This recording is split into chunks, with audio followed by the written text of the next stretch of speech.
Welcome to my YouTube channel. ഇന്ത്യയിലെ അവിടെ ഒരു പാത്തുമ്മല്ലേ, ഹൈക്ക ഖദീജ പാത്തുമ്മ എന്നാണ് പേര്.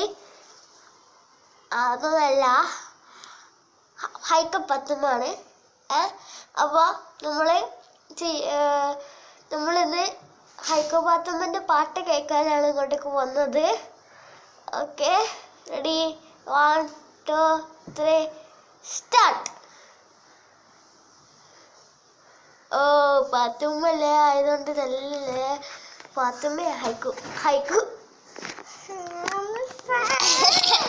Start. Hello guys, welcome to my YouTube channel. ഇന്ന് ഹൈക്കല്ല ഒരു പാട്ട് പാടാൻ പോവാണ്. നേരത്തെ നമ്മൾ കണ്ടതല്ലേ ഹൈക്കു ആക്കിയത്. ഓക്കെ, അത് തെറ്റിപ്പോയി. അതുകൊണ്ട് ഹൈക്കു വേറൊരു പാട്ട് പാടാം. വേറല്ല, സെയിം പാട്ട് തന്നെയാണ്. അതൊക്കെ പറഞ്ഞോ ഏതാ പാട്ടെന്ന് വെച്ചാൽ തൊട്ടിലുറങ്ങുമ്പോൾ എന്നാണ്. ഓക്കെ, തുടങ്ങിക്കോ ഹൈക്കോ. റെഡി? 1 2 3 സ്റ്റാർട്ട്.